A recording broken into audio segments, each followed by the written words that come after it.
Hi, everyone. It's Christine Kopr with Sotheby's Realty reporting to you from Uvita in Costa Rica. Let's take a look at the Real Estate Board of Greater Vancouver 8-year review going back to 2015 to see how things are looking. But as we look back into that review, let's just see what happened in 2023. Forget all the things that have happened in years past, like foreign buyer taxes, etc. Number one, we had rental increases capped below inflation. That was a change that happened, came out of left field. The empty homes tax was increased. We had the removal of strata rental restrictions. We had the implementation of the home buyer rescission period known as the cooling off period. We had 500 million committed to not-for-profit affordable housing. Hopefully that actually ever gets spent and homes are created. We streamlined provincial permits. Interesting. We'll see what happens if that's used to help offset some of the provincial guidelines for development in cities that don't actually want it. A renter's tax credit of $400 a year.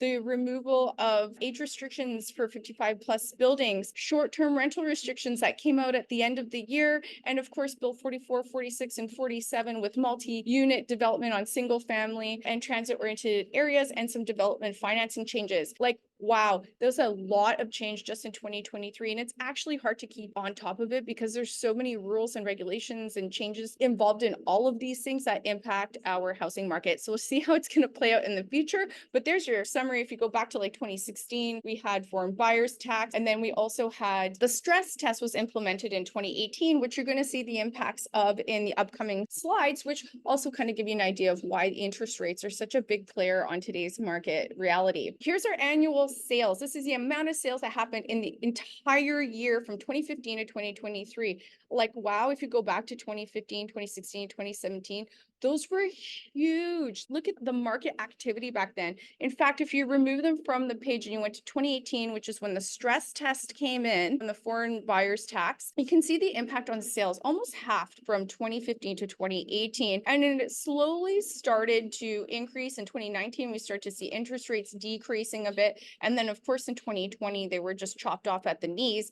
And we had a wild time. In 2018, it was the lowest sales in the region since the year 2000, which is crazy. And of course, 2021, COVID was the only year that surpassed 2015, which was the highest sales on record for the Real Estate Board of Greater Vancouver. Like, unbelievable the amount of sales that happened. 43,000 sales in 2021. 2022 tapered off, and 2023 actually didn't end up too far behind 2022. We are down 41% in terms of sales from 2021, and we're just off not too much from 2022 in terms of last year's sales. And this year's sales of 26,000 is 23% or 24% below the 10-year average in terms of annual sales. So we're actually hanging in there, considering the fact that we have interest rates at the highest level we have had in like 20 years. It's pretty incredible to see. In terms of listings, how many listings were available for sale?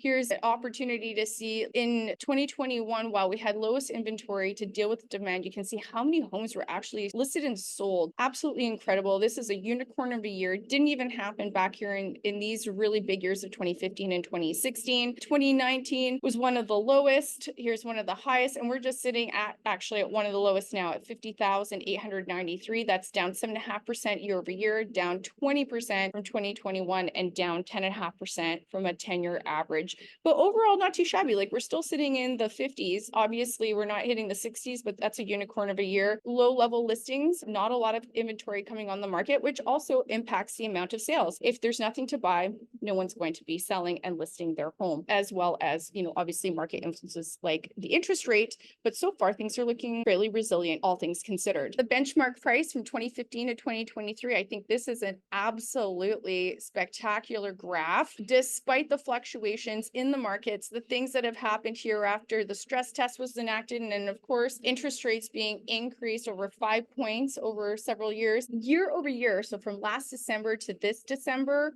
we are up 5%.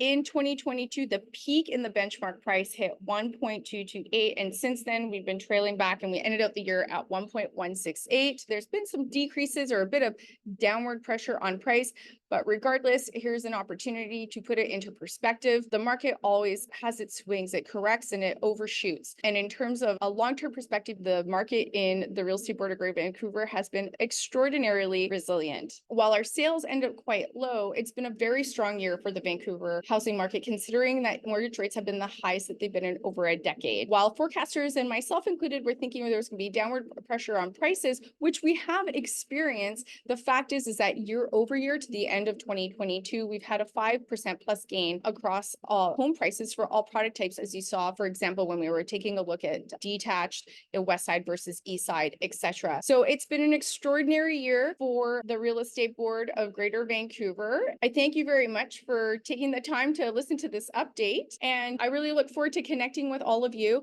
If you would like to have a personal consultation or get more specific information for your particular circumstance, i.e. if you're thinking about selling, which this could end up being an excellent market in all things considered. Obviously, it's not an exuberant market, but I think it could be a fairly active spring market. Please reach out to me for a consultation. And if you're thinking of buying, now might be the time, especially if we have interest rates decrease in the upcoming year. This could be the time to secure a great property with the time to do your due diligence and not have to potentially get into a more of competitive marketplace.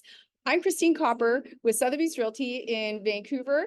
I look forward to connecting with you in the future. And once again, I wish you all the best in 2024. Make sure you like and subscribe and have a great day.